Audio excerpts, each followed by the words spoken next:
Hey guys, it's me. Aaron is always late with his reviews. Turner here.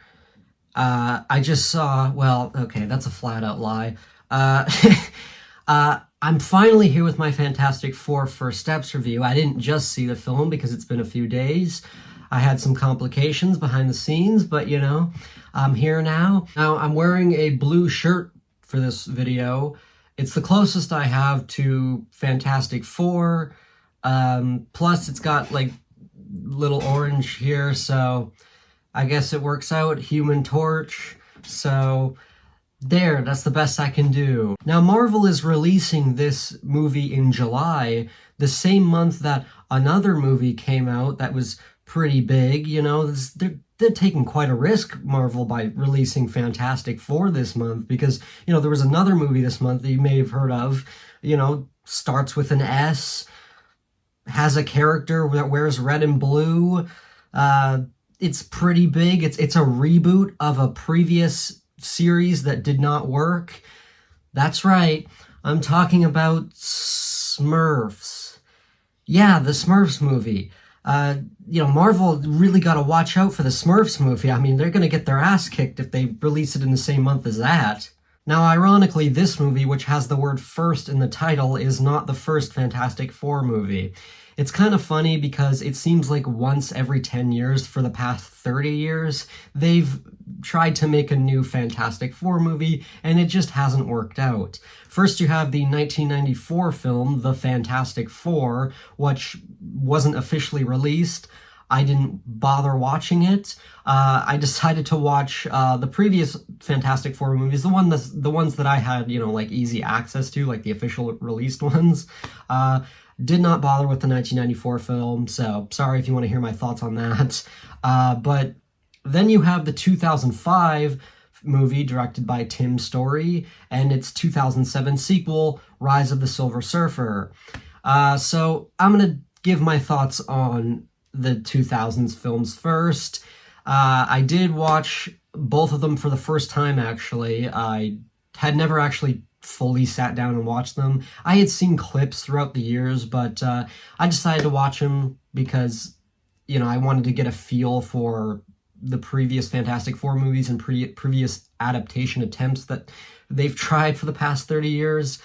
So Fantastic Four, 2005 and 2007. I'll be talking about both of these films together because, in my opinion, they're kind of on the same level quality-wise. Now look, before I get into what my experience was watching the 2000s films, I will admit right off the bat, these are not good movies. They're not horrible. In fact, I do think that there's certain aspects that do deserve genuine praise, such as what they did with Johnny Storm's character and Ben Grimm's character. I actually think that from both of these movies, these two characters are the highlight, and they did a great job. I like Ben Grimm's like tragic story of how he becomes this rock monster and his fiance doesn't want to marry him now, and you do feel really bad for the guy, and you know, Reed trying to find a cure for him. He feels like he's the only one that kind of got shit with his powers, and everybody else, you know, got kind of cool powers. And the blind girl that he meets, I think that was a really nice addition. So Ben Grimm, I really like Chris Evans as Johnny Storm. I think he's actually, like, there's actually genuine humor in this film that I was not expecting to actually think was funny. I thought, like, going into these movies, it's going to be like, okay, yeah, it's goofy. And yes, it is goofy. I mean, don't get me wrong. Both the 2000s Fantastic Four films are very goofy, and they kind of got that, like, 2000s kind of goofy superhero feeling to them. But part of me kind of likes that. You know, I kind of miss that because a lot of the superhero movies that come out nowadays, like, you know, especially like in the 2010s and 2020s now, they're still got humor to them, but, you know, for the most part, they're not like kind of goofy schlock. They're actually try to take themselves relatively seriously, but they still have fun with it, and that's something I'll mention when I get to the 2015 film. These two movies kind of took me back to a time when superhero movies were a lot different than they are nowadays. And I enjoyed that. Again, it's not a good movie. I think they could have done a better job with Sue Storm and especially Doctor Doom, because Doctor Doom is not great in these movies. And I don't just mean that as a comic book fan. I mean, I know, diehard Fantastic Four fans and comic book fans, they don't like Doctor Doom in these movies because he's not accurate to the comics, and his origin story is more akin to what the Ultimate Universe did with Doctor Doom. From what I've heard, I haven't read many Fantastic Four comics, but Doctor Doom is not comic accurate.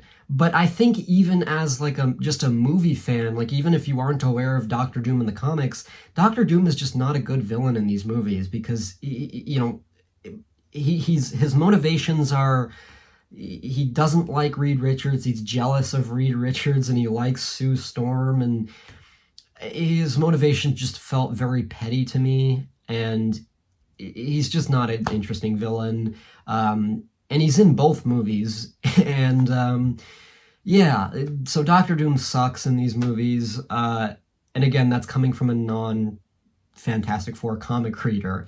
And then you have Sue Storm in these movies, which I waited to talk about her when I get into this, when I talk about the sequel, because the sequel with Sue Storm is especially bad. Like, Sue Storm is, I guess, okay in the 2005 movie, but in the 2007 movie, she's pretty fucking bad because Jessica Alba is Latino, and they try to make her like more accurate to the comics because Sue Storm in the comics is blonde, she has blue eyes, and Jessica Alba does not have either of those things in real life. So they had her dye her hair blonde and wear blue contact lenses to make her eyes appear blue, and it just does not work at all because, again, the 2005 film, it was not that bad, but the 2007 film, it's very distracting. Like, it's fucking awful. It's fake looking. Like, it just does not look natural at all. And every scene she's in, it's just too distracting. Plus, on top of that, they over-sexualize her a lot. 2000, this happens in both movies. She has like a scene where she's invisible, but she's naked, and like that's like the joke. But again, they do the same exact joke in both of these movies, and it's clear that it's just like her entire, she doesn't really have a character in the 2000s movies. Her character is just that she's the hot one, but of course she's not the literal hot one of the team. Get it? Because, Human Torch. Anyway, speaking of Rise of the Silver Surfer, again, I think both of these movies are basically on the same level quality-wise, but if I had to pick one, I'd probably say Rise of the Silver Surfer is better because, number one, it has less Doctor Doom, so it doesn't have as much Doctor Doom in it. Silver Surfer is kind of cool. They got some cool scenes with him. Of course, you have, like, Johnny Storm being funny, and it's got the goofy factor, and it's, you don't have, like, the origin story, which is not really that interesting, in my opinion, of how they get their powers, so you don't have to do another origin story with Rise of the Silver Surfer. You just get right into the action, which I like. So yeah, it's just more enjoyable, but again, it's still not, like, that great. I mean, they have Galactus in this film, but he's not Galactus from the comics. He's a cloud in this film. He's just like a big cloud, because apparently they wanted to be subtle with Galactus in this film, and it just comes across as kind of like lame, and it's not a very exciting way to have Galactus. I imagine back when this film came out, a lot of comic book fans were probably disappointed because Galactus is not like this giant guy, this giant physical guy. He's just a cloud. And to me, I mean, that's kind of silly because they say they want to be subtle with Galactus, but yet you have Silver Surfer in this film, and he's like he is in the comics. He's an alien he's silver and he's got like a surfboard. Like, yeah, but you want to be subtle with Galactus? Like, really? So it doesn't really make any sense. But again, this was the 2000s. I get that it was a different time for superhero movies. Superhero movies were not like as big as they are today or in the 2010s, and they wanted to. They just had like they were thinking more of like the general audience and less of like, pleasing comic book fans, I guess, at this time. But yeah, it just comes across as like it's disappointing for many comic book fans, especially at the time, I imagine. Obviously, First Steps, which I'll get into, has made up for that. But yeah, the 2000s films, they're goofy and they're not really that great movies in general, but there's a part of me that kind of has like a soft spot for these movies. Again, I literally just, it's weird because I just watched these for the first time like a few weeks ago. I did not grow up watching these movies, but watching these movies, especially Rise of the Silver Surfer, it almost gave me like a weird sense of nostalgia. It's actually raining right now. I don't know if you can hear that. And it gave me like a weird sense of nostalgia, which is weird because I guess, like, yes, I did not grow up watching these films, but I was aware of their existence growing up. I knew about them and I knew, what it was about. And I actually remember around the time that Rise of the Silver Surfer was coming out. I was very young, but for some reason I do have memories of the movie coming out, and I actually had toys of Fantastic Four. I had I think I had like the Fantastic car that was in the movie that you like connect with 3 pieces, and so that's probably why I have memories of this film without actually watching it. So I did get like a kind of a soft spot, nostalgia for these movies. Which was weird, but yeah, they're fun movies to me. Obviously, I have problems, like I said, but it's enjoyable. They take me back to a different time. That's obviously the way they treated Sue Storm is pretty disrespectful, honestly. But when you compare this to other Marvel films in the 2000s, like for example, last year around this time, I watched Daredevil and Elektra, and those movies are shit. Especially Elektra, which was a chore to get through. But, Daredevil and Elektra are not great, and I think the Fantastic Four films are actually much better. Not just more enjoyable, but like just better movies than Daredevil and Elektra. When you compare this to like the Spider-Man trilogy, not even close. It doesn't even come close, and some of the X-Men films doesn't even come close. But yeah, I don't hate the Fantastic Four movies from the 2000s. They're just not that great, and they could have been done a lot better when it comes to some of the adaptations of the characters. However, fast forward to 2015, and we got another Fantastic Four movie, a reboot, and this movie has been heavily criticized over the years, especially when it came out. I did not watch it when it came out, obviously, but for the past 10 years, I've been hearing nothing but horror stories about this film. Fant Four Stick, as a lot of fans dubbed it because of the title of the style of the title. You know what I'm trying to say. Because of the way the title was on the poster, people called it Fant Four Stick. And yeah, this movie is not good at all. This movie is so bad that it makes the Tim Story films from the 2000s look like masterpiece. Because Fant Four Stick is probably one of the... I don't know if I'd say... It's not the worst Marvel film I've ever seen, because I've seen Madam Web. That's probably worse, but it's certainly not. This is really, really awful. Okay, so this movie is not goofy like the 2000s films. It's not enjoyable. It doesn't have that goofy, enjoyable factor. This movie has a very serious tone, and it sucks the fun straight out of it. You know, this movie just does not get Fantastic Four. They just had no care for the characters, for the comics, whatever. Like I said, the tone is this was the wrong tone to take this movie. It's just way too serious.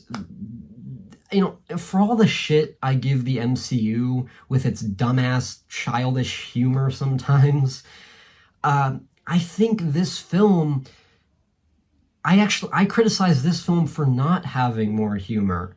Like, I think this is the type of film that needs more humor. Because there's a lack of humor and fun in this movie, because of the serious tone, it's just not enjoyable to watch. It doesn't make for a fun watch.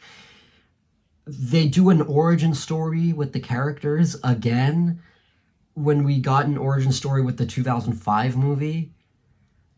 Why would you do that? And not only do we get another origin story, it takes up so much of the fucking movie. This movie is like, what, an hour and 40 minutes? And I'm pretty sure the origin story stuff takes up about maybe an hour. It's ridiculous. Like, why do we need to focus so much on the origin story when we already had one? Like, that is perplexing. Why the fuck didn't you just be like, okay, this is the Fantastic Four, they're a family, they have their powers, go fight bad guys, you know? But no, they spend so much time on the fucking origin story. It's so long. Doctor Doom is the villain again? Oh my god. Why is Doctor Doom the villain? Look, I can accept Doctor Doom being the villain again if they at least made him more accurate to the 616 comics, to the main comics, instead of the Ultimate Universe, like the 2000s film did. But they do the Ultimate Universe thing again, where he gets powers along with the Fantastic Four. He goes into the whatever, the alternate dimension thing. And you know, that's like the one difference in the origin story this time around, is that instead of going into outer space, they go into an alternate dimension and get their powers. But, you know, like, who gives a fuck? You know, it's the same thing. Doctor Doom is the same character as he was in the 2000s films. This was your opportunity to do something different with Doctor Doom. Like, do they really think that, like, Doctor Doom is the only Fantastic Four villain? Like, it's so dumb. Because, like, Doctor Doom is the villain. They give an origin story. You know, it's the same thing. The only thing that this movie has going for it that makes it different is the serious, like, darker tone. But it's like, that's one of the main problems with the movie, is that the tone doesn't work. So already you failed with your wow factor, you know. And I know, I'm sorry I'm spending so much time on the older movies, but I just watched these movies for the first time like a week ago. Fant4stick a week ago, and I watched the Tim Story films a few weeks ago. So, you know, I'm just trying to express my reaction to this film. I know you probably want to skip ahead to the First Steps review. I'm sorry, but I need to get this off my chest. The origin story stuff, not only is it boring and take up a huge fucking chunk of the movie. First of all, when they do get their powers, finally, after fucking an hour, they're all like in their own separate rooms. And again, this maybe it's the dark tone again. They were trying to go for a dark tone, but there's actually a scene that scared the fuck out of me. And that's not an exaggeration. I'm not trying to be funny here. I actually legitimately got disturbed by one of the scenes. It's when Reed Richards, that shot when you first see Reed Richards with his limbs stretched out on the table, and it's his legs and his arms are stretched out. I'm not gonna lie, like, I did not expect that. I didn't know about that shot going into this movie, so that actually kind of scared me. You know, but again, it's unnecessary though. I guess again that was their wow factors, that they wanted to do something different and make a more dark, serious origin story. But again, this is a fucking comic book movie where it's a family of superheroes who are always like looking out for one another, and you know, it's supposed to be fun. Why are you fucking making it like a horror movie? Make it like a horror movie. And on top of all that, one of the biggest sins that this movie commits, and I'm sure other people have complained about this a lot, but Reed Richards, it's established early on in this movie that Reed Richards and Ben Grimm have been best friends since childhood. So, and Reed Richards got like bullied as a kid, and like Ben Grimm was there for him. He was, you know, there for him and supporting him and whatnot. So when they get their powers, Reed Richards, after seeing what has happened to Ben Grimm, he's this rock monster. He escapes from the facility away because he doesn't trust the government on what they're doing with them. He leaves Ben Grimm to sit there and let the government do fuck all. God knows what about for him. Like, he leaves Ben Grimm with the government he doesn't trust. He escapes, and they had the audacity to cut to a whole year later, and Reed Richards still has not come back for Ben Grimm, which he promised he would. When he's crawling through the vents and he sees Ben, and Ben's like, "Help me, Reed, help me." He's like, "I'll come back. I'll be back, Ben." He leaves. Fucking, it cuts to a year later. What the fuck? Again, I've said this already. I don't read Fantastic Four comics, but even someone like me can tell you that this is not the Fantastic Four. This is a complete insult to the fans, to the characters. Reed Richards would never abandon Ben Grimm, his best friend. And again, it makes even less sense that they go out of their way to establish that they have been best friends since childhood. And also, another funny thing about that whole, it cuts to a year later, and Reed is just doing his own thing without the team. Again, abandons his team. He's doing his own thing. He's disguising himself using his powers, stretching his face to, disguise himself. And he's doing his own thing. And I just kept on wondering, like, what the fuck is he doing for an entire year that he never came back for Ben? And the funny part about that is when the government and the rest of the team finally locates Reed Richards, you have this scene where Ben's like about to punch him, and Reed's like, no, wait, Ben, I can explain. Let me explain. And I'm not shitting you. He never explains what the fuck he was doing. So they did not even know what the fuck, the people behind the movie did not even know what the fuck he was doing. Again, maybe it's because of the whole issues with the script and the studio interference. Maybe that scene was like cut out, but it's just like, you can't just say, let me explain, and then he never explains in the movie. And it's also funny because as a result of them not having Reed explain what the fuck he was doing for a whole year, and Ben still remains mad at him, rightfully so it doesn't make any sense that at the end, when they defeat Doctor Doom, they're all like, oh yeah, we're a team now, we're a family, we're gonna stick together. What the fuck? Like, it doesn't, you hate each other. Like, they never resolve Ben and Reed's relationship. They just kind of accept it, and it's like, okay, whatever, we're a team now because that's what has to happen. And then, you got some of the other characters like Sue Storm, who At least she's not over sexualized in this movie like she was in the previous movies, but she's just boring. They make it, so she likes music and music helps her concentrate and focus, and okay, that's her trait, I guess. And then they have Johnny Storm, played by Michael B. Jordan, who I think could have been like a really great Johnny Storm. I think that's a good pick. The cast in general, I don't blame the actors for this, for the characters being so shit.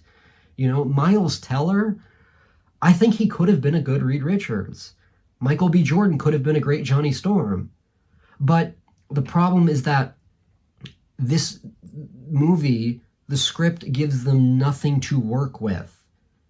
Johnny Storm, like I said, I like Chris Evans as Johnny Storm, and I like Johnny Storm in those movies because he's funny. He's like the hothead ladies' man, and they did a good job with him.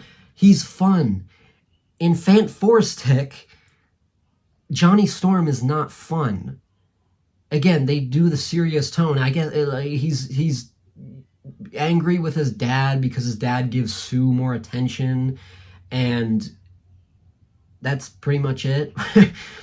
He's never allowed to actually crack jokes in these movies. It's awful. And not only that, Johnny Storm does not even get a lot of screen time in the movie. I think out of the four members, he gets the least amount of screen time, which was puzzling because isn't Human Torch a fan favorite amongst the fans? Correct me if I'm wrong, but people love the Human Torch, and he gets the least amount of screen time. Not only that, but the effects on him are terrible. It's just, the effects are terrible. And then of course you got the terrible ending, which obviously has been memed on and clowned upon, rightfully so, because it's one of the worst endings to a fucking superhero film I've ever seen. And I already knew about this going in because, like I said, people have clowned upon this, and you don't even have to watch the movie to know how much of a joke this scene is. And actually it's funny because even though this scene is bad and I don't think it's good, it's the one time where they actually try to have fun in this movie and try to inject humor. They have the four members of the team banter with one another for the final scene, and it's why didn't we get more of that? It's not even that funny, first of all. It's not something that's holy shit, this is fucking hilarious. Why wasn't the rest of the movie like this? It's still not funny, but it's the only time where they try to inject some amount of fun into it. And of course, I think the four of us, should have a name because we're a team now, and there's four of us, God, Jesus. And if that wasn't bad enough, of course, you have, gotta say, it's fantastic. Say that again. It's fantastic. Guys, I got it, and then it cuts to the credits. Fant Four Stick. It's fucking terrible. That's so awful. That's kitty shit right there. Because of that line and that terrible ending, it kind of sucks because now the Fantastic Four will forever be associated with the line "say that again." Go into any comment section on YouTube. This is happening now, still to this day.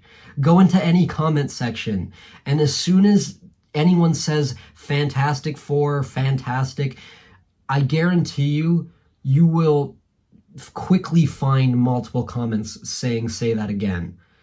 It's a joke. And honestly, again, I don't really blame people for clowning on this scene because I think it deserves to be clowned on. It's a fucking joke. But I also kind of feel bad because that's never going to go away for them. That is never going to go away. Fantastic. Say that again. It's not, even I'm planning on clowning on that later on in this video. So, it's just terrible.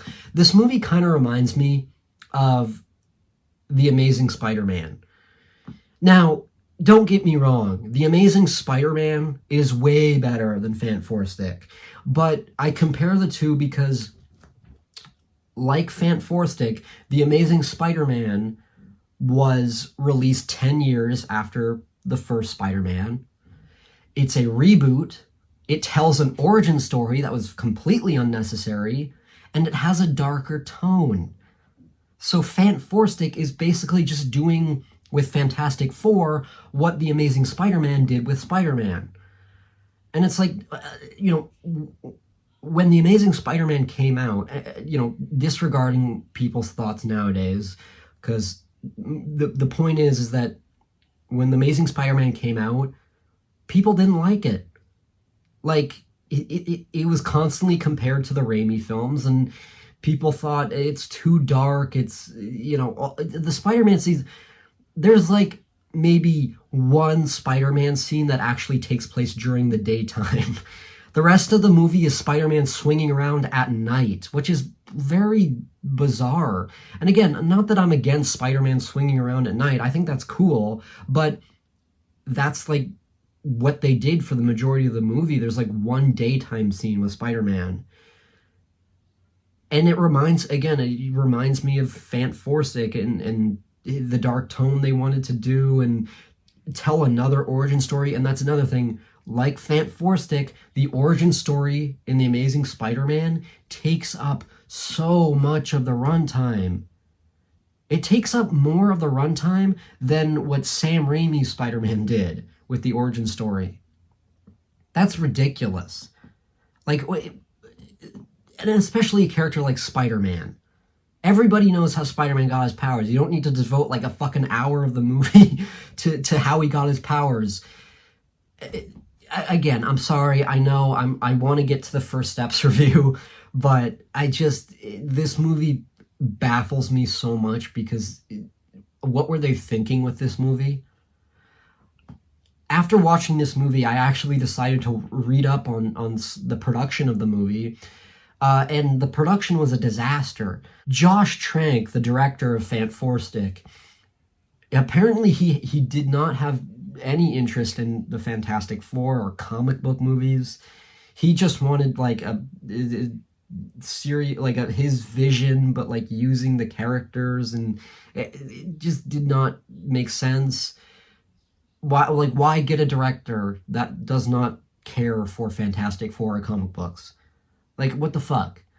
And not only that, but I kind of feel bad for Josh Trank as well, because there was a lot of studio interference, because Josh Trank wanted stuff his way, then the studio was like, no, you got to do this, this, and this. And on top of all that, you have, the ridiculous controversy because Michael B. Jordan, a black actor, is playing Johnny Storm, a white character on the comics, and it's like, apparently there was like death threats against Josh Trank for making Johnny Storm black, and it's like, Jesus. And what's even more fucked up about that situation is that apparently Josh Trank slept every night with like a gun beside his bed because he was afraid of some like crazed Marvel fan entering his house. What the fuck? Like, holy shit. What a disaster. Could you imagine working on this movie? Holy shit. So, if that doesn't tell you how much of a disaster this movie was, I don't know what will. Josh Trank even said, like, didn't he like post on Twitter or something like that, like a few days before the movie came out, he literally admitted that he did not like the final cut of the film. So, yeah. Good job, Fox. Okay, so now we can finally get into the Fantastic Four First Steps. In 2019, Disney bought Fox, or like the higher ups at Fox, and they have access to 20th Century. They own Fox now. They have access to Fantastic Four and X-Men. So now it's finally time to see what Mickey Mouse can bring to the table for Fantastic Four. Now I kind of knew going into this movie that this was likely going to be the best Fantastic Four movie, because it's not a very high bar to cross. It's got good reviews. It's got like an 88% on Rotten Tomatoes, and it seems like the consensus is that this was really good. I kind of had walking out of this movie, I had like a weird reaction, because I thought this movie was good. I think it's a good movie, but I was kind of underwhelmed by it, I think is the best word to describe it. And I'll get into why a little later. Of course, I'm going to start with positives, then go into negatives, as I always do. Now, before I get into my points about the movie itself, I want to talk about something funny that happened when I saw this movie. So, I sat down, the auditorium, lights darkened, the trailers started. And I'm like, all right, watching the trailers. And then after like 2 trailers, they showed the on the screen the Dolby surround sound 7.1 whatever, the surround sound, the Dolby logo. And usually after that, I'm like, okay, yeah, movie's about to start. So they showed the logo, and then the movie started, and I'm like, wow, this is a weird opening. I didn't expect an opening like this. And then it turns out I wasn't watching the movie. I was watching the trailer for the next Avatar film. So I don't know if that was like a fuck up that happened. They usually show that Dolby surround sound after the trailers, because they started playing trailers and then they played the Dolby surround sound logo and then another trailer, so I think that was kind of weird. I don't know, maybe it's just that, maybe I'm just losing my marbles, but yeah, I thought that was funny. Plus, that Avatar trailer was like so fucking long. It felt like it went on for like 5 minutes. Now, the first thing I want to say regarding this movie is, if you recall from my last MCU movie review, probably not because it has like 11 views, but here's the clip. Here's what I said about the intro of that movie. In the last MCU movie, Brave New World, I addressed the fact that they got rid of the flipping pages Marvel intro. So I'm sure the question that a lot of people have had for Thunderbolts with an asterisk is the flipping pages Marvel intro in this movie? Yeah, you're damn right it is. Fuck yeah. They brought it back, and not only did they bring it back, thankfully, they actually updated it, I think. Well, guess what, folks? They got rid of the intro again. I was disappointed, okay? It's Marvel Studios, there's no flipping pages, there's no music. It's just like, well, there's music, but like it's not the usual music. And it just says Marvel Studios, and it uses like the Marvel Studios logo that's on the poster of the movie, like, in blue. And, at least it's not generic white text like it was in Brave New World, but still, there's no intro. It's just Marvel Studios, the movie starts. What the fuck? It just baffles me. Why take it away, then bring it back and update the intro, and then take it away again? What?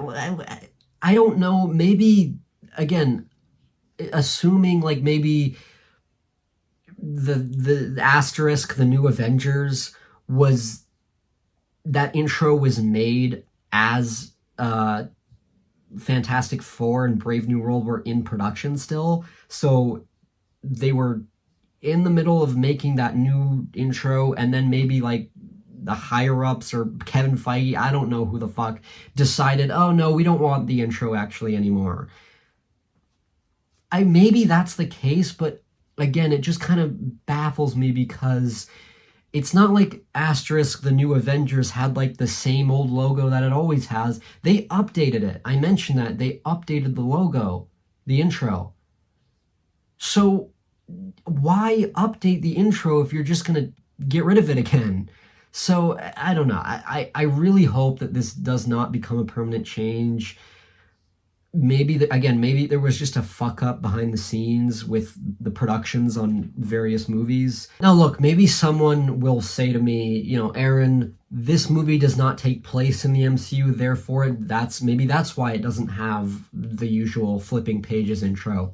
But I'm gonna immediately call bullshit on that, because Deadpool and Wolverine had the intro. And 95% of that movie does not take place in the MCU. So if they're trying to like tell the audience that because it's not the usual intro, this movie does not take place in the MCU. But if that's the case, that's not necessary, because the movie opens and it immediately, text on the screen, it says Earth 828. So it's not Earth 1999-99, which is the MCU number. It's a different Earth. So they, right off the bat, they tell you that this is not the MCU. So again, why have a different intro? So to me, it's just because it doesn't take place in the MCU, you can still have the intro. I just don't, I don't get it. So I just wanted to mention that they took it away again. Those bastards. I'm kidding. If this is permanent going forward, whatever, I guess I'll get used to it. I'll accept it eventually. I just personally think that's a better way to make the audience excited about what they're about to see, Like, I don't know. It's boring. These new intros that they're doing are just boring. They're generic Marvel Studios, movie starts. That's not exciting to me. However, what I do think is exciting is the intro to the movie itself, because this movie thankfully is not an origin story. One of the best things about this movie, right off the bat, is that, number one, it's not an origin story. Number two, it takes place in the 1960s in a different universe, Earth 828, like I said, and that gives them, they take advantage of that. It gives them the opportunity to do something different and have it stand out from other MCU movies, and they do take advantage of that. It's not like Captain Marvel, where that movie takes place in the 90s, but they only have like a few references to tell you that, like, oh hey, it's the 90s, Blockbuster Video, It's not like that. This movie takes advantage of like the 1960s settings. You get like old style TVs and like the costumes are 1960s, the citizens of New York, whatever, 1960s. I like that. The way this movie looks from a visual standpoint, it's amazing. It looks good. I like the costumes of the Fantastic Four members. I like the way that the citizens look. I also love the intro of this movie, that it's an anniversary celebration, like they're having like this celebration of the anniversary of when the Fantastic Four got their powers, and it says, it's been 4 years, ladies and gentlemen. You all know this story. A group of astronauts go into space, they get powers. Again, that's perfect. You don't need a fucking hour-long, drawn-out thing to explain their origins. They explain their origins in like 2 minutes. They have a montage of the Fantastic Four, getting their powers, the space mission, and then it cuts to like various different supervillains that they fought over the years. They fight like Super Apes and the Mole Man and other Fantastic Four villains, whatever. And I loved it. It's such a good way and a clever way to not only like please the people who are upset with the previous movies of the origin story, but it also gives the newcomers to the Fantastic Four, people who have not seen the older movies or know nothing about the comics, boom, boom, boom. It brings those people up to speed immediately. That's something that a lot of people are praising, and I 100% agree. For once, you do not need any prior knowledge going into this movie. You don't need to watch any fucking movie, any TV show. You don't need to watch the previous F4 movies. You don't need any prior knowledge. You can just go into this movie. It doesn't take place in the MCU, so it doesn't need to connect to other storylines that are happening in the MCU. They've had their powers for 4 years. Why 4 years specifically?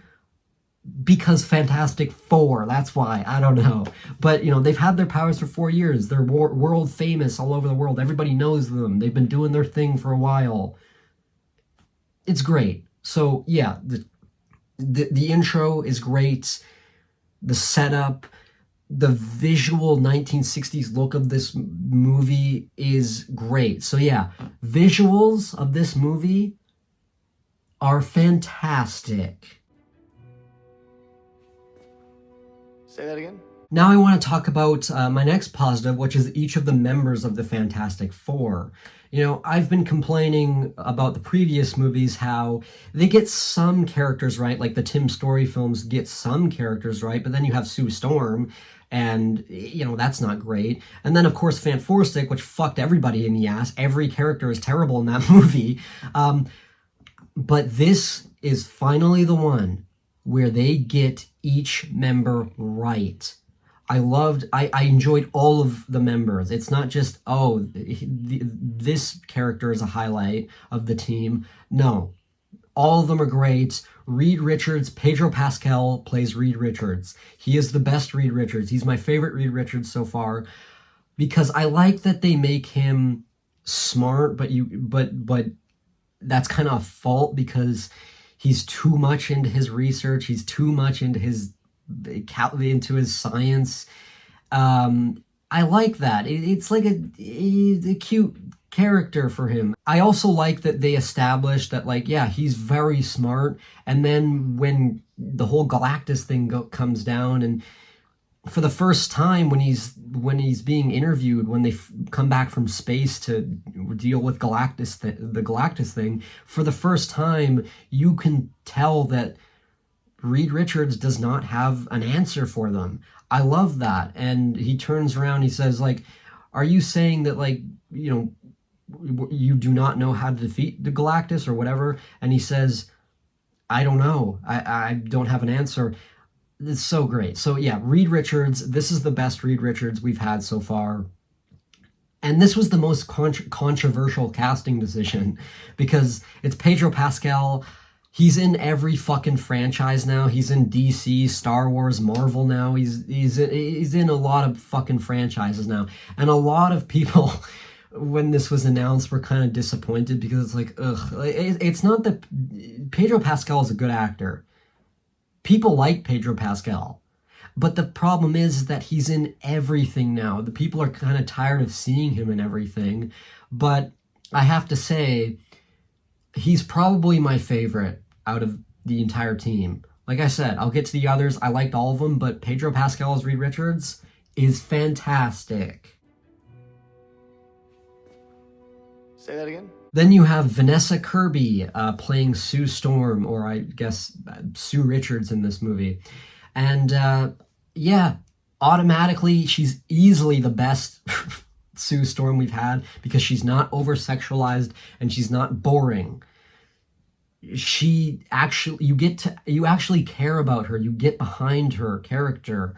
And Vanessa Kirby does a good job performance-wise. I like Sue Storm in this movie. A highlight with Sue in this movie is the scene where she's giving a speech to everyone, because they have to give up their baby in order to save the world, because Galactus wants Franklin Richards, and she's trying to explain to everyone that, like, you know, we will not stop fighting for you, but I'm not going to give up my baby for Galactus. So I like that. Then you have Joseph Quinn as Johnny Storm.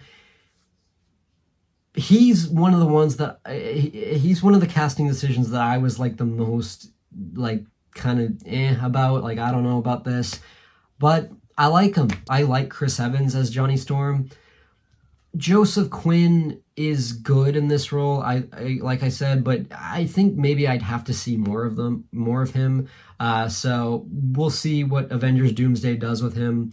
But so far he's, you know, it's looking good. I like Joseph Quinn. I just think that I just think I want to see more from him. Then you have Eben Moss-Backrack as Ben Grimm, and I loved him. He was great in this movie.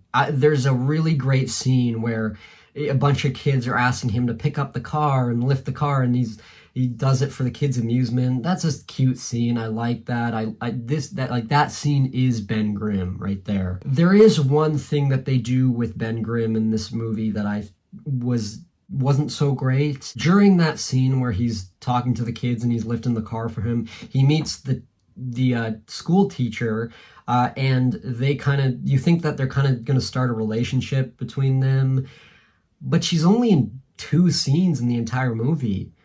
They have the scene where they meet and he's lifting the car, and that's a great scene, but then she kind of disappears for the rest of the movie. I mean, you have like maybe that one scene where he walks up and he sees her talking, and then they go inside and he chooses not to go inside. And then she disappears for a good chunk. And then near the end, when they're still trying to figure out what to do with the Galactus situation and the baby, he visits her and says, "Oh, I just wanted to see how you were doing," but that's it. That's all we get with her character. So I feel like it almost feels like maybe they cut out scenes with the teacher character. So yeah, I just wanted to mention that. I like Ben Grimm, but it's just that one subplot with the teacher that kind of went nowhere. Okay, now that kind of transitions me into my negatives with this film, which there's some positives here with this next point, but the villains. Now, I'm not saying I did not like the villains. I think Galactus was great in this movie. His design, I love the reveal of Galactus. His eyes glow in the dark and he's fucking humongous. It's great. He's not a cloud. He's actually Galactus, and he's imposing and he's scary looking. And it's great. You know, what they did with Galactus was great. I think Silver Surfer is kind of where my problems start, because Silver Surfer is good in this movie. Like, you know, I like her, but they kind of just give her the same story as in Rise of the Silver Surfer, the same backstory, the same resolution to her character as in Rise of the Silver Surfer. And so that's kind of where the problem lies for me. It's just kind of the same. And I'll get into this later again with the ending. I think a big problem for me with this movie is that it's a little too similar to Rise of the Silver Surfer. This movie kind of feels like a remake of Rise of the Silver Surfer. And yeah, I know that there's obviously huge differences where, you know, Galactus is not a cloud, and you have the whole Franklin Richards, the baby, thrown in, and that's good.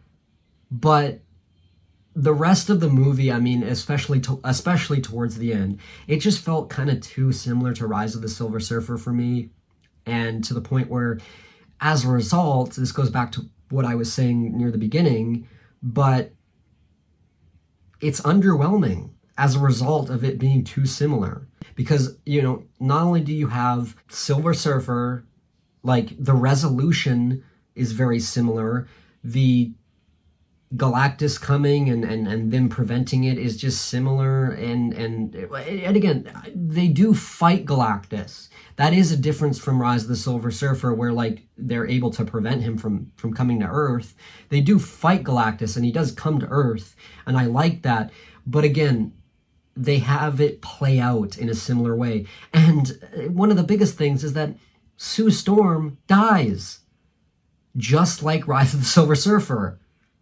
But then she's revived just like Rise of the Silver Surfer. The only difference is that instead of Silver Surfer reviving her in Rise of the Silver Surfer, you have baby Franklin reviving Sue Storm because Franklin's cosmic powers. And that ending is also predictable, because you know that, like, they're gonna reveal Franklin's cosmic powers. You know that Franklin is gonna use his cosmic powers, and when Sue Storm dies, I immediately knew that they were gonna revive her, that Franklin was gonna use cosmic powers to revive her. There was not a doubt. Like, it's just, I don't know, that there was no tension in that scene. You never think for a moment that, like, oh my God, Sue's dead. I knew it's predictable, and it's just too similar. I will say I like that Sue uses her powers. They show her how powerful she is, and she's able to hold back this fucking humongous guy, Galactus, and so that they can teleport him away from Earth. And it's mainly Sue that does that, and I like that. And as a result of her using too much of her energy, she dies. So I do like that it shows how powerful Sue is. But again, as soon as she dies, I knew what was going to happen. So there's no worry in that situation, in that scene. To me, this ending made made it underwhelming, and that's why I walked out of it with the feeling that I did. I'm like, that was a good movie. They did a good job, but it's just underwhelming. So I think that's probably my biggest problem with this movie. However, there's also a problem beyond that it's too similar to Rise of the Silver Surfer. Another problem I have with this movie is that it's just too predictable in general. And look, I know I've complained about this in past MCU movie reviews, like with Brave New World and with Asterisk, The New Avengers, but the trailers were a big problem for me, because the trailers, I felt, revealed way too much about the movie, gave away a lot of scenes that would have been better to just see in the movie for the first time. For example, the scene where Silver Surfer first comes to Earth and says, "I herald your end, I herald his beginning, whatever, I herald Galactus." That is a good line, and that's a good scene. I love that scene, but it didn't have any weight when watching the movie because they showed that like 10 million times in the trailers. So to me, there was no weight in that scene. And there's also another scene towards the end when Galactus grabs Ben and chucks him across the planet or whatever, and Johnny goes to go save him. And you saw this in the trailers where he's flying and he's holding Ben, and he's like, "What time is it, Ben? Say it." Because that scene was in the trailer already, you know that that's the scene where he says it's clobbering time. First of all, I will say I do like that they make fun of the "it's clobbering time" catchphrase in this movie. Johnny is constantly like, "What time is it, Ben? It's clobbering time. Stop it, Johnny." I like that. It's cute. I like those interactions, and I like that I get that they're trying to build up to it, but because of the trailer already kind of showing that scene where he finally says it, there's no impact for me. There's no excitement in that scene. And even besides the fact that the trailers ruined it, they've done this with every Fantastic Four movie. Like, towards the end of the movie, during the final battle, you have Ben say, "It's clobbering time." It happens in every single one of these movies. So, to me, it's like, okay, guys, we've seen this before. It doesn't really have any weight to me. I get that, again, I'm not trying to say that Ben Grimm, I don't like him when he says it's clobbering time.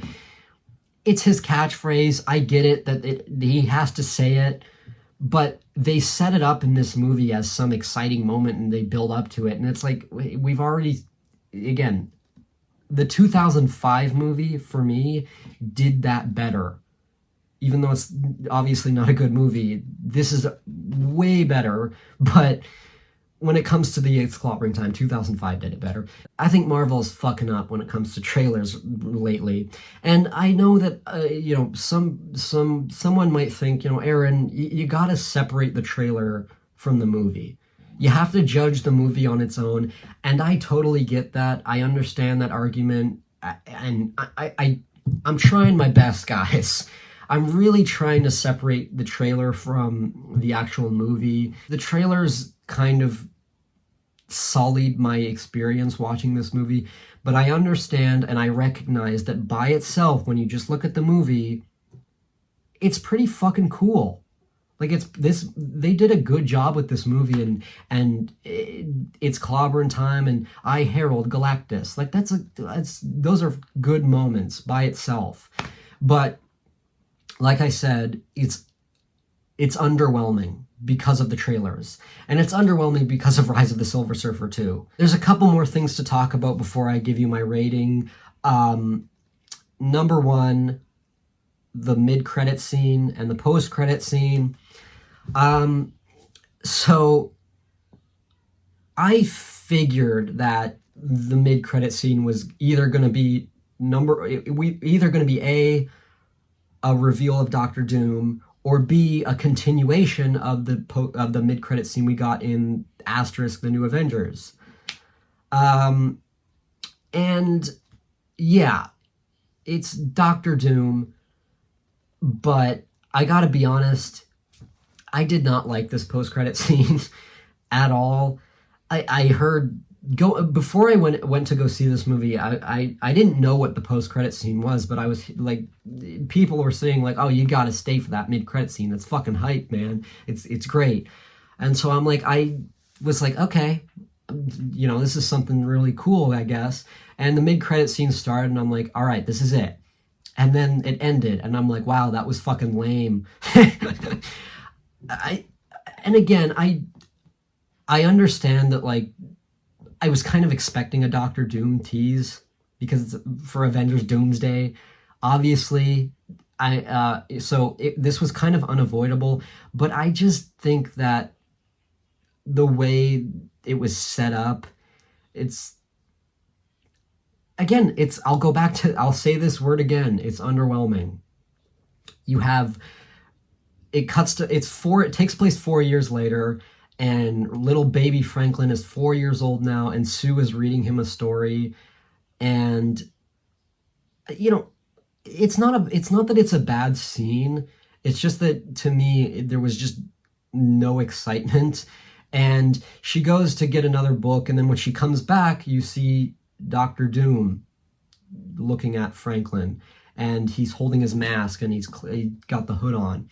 First of all, I mean, I don't know. It just, to me, you don't even get to see. We assume it's Robert Downey Jr., but you don't even see his face, so they don't even do the Robert Downey Jr. reveal thing. I think that if this film was released and we didn't know about the Robert Downey Jr. casting for Doctor Doom, it probably would have been pretty cool. And if we didn't know that Doomsday was Doctor Doom, this would have been a really cool reveal for me, but, it's underwhelming for me.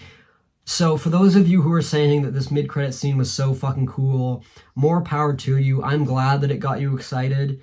I wish it made me more excited, but it did not. I actually think that the post-credit scene, which was just the usual joke for the one last joke, I've mentioned this before, I thought it was better than the mid-credit scene.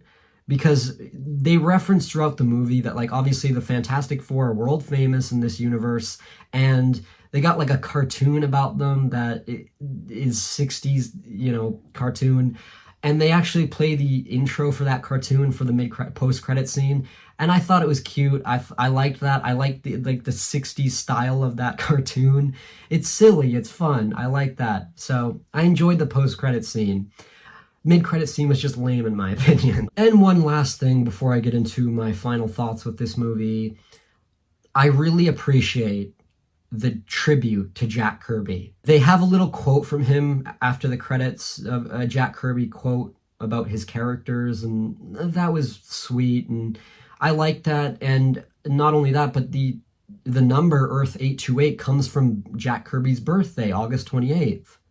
So that was great. I really appreciate that this film paid tribute to Jack Kirby instead of Stan Lee all the time, because I think a lot of people, they need to I feel like the general audience, because of the movies constantly being about like Stan Lee all the time, they just assume that Stan Lee is like behind all the characters.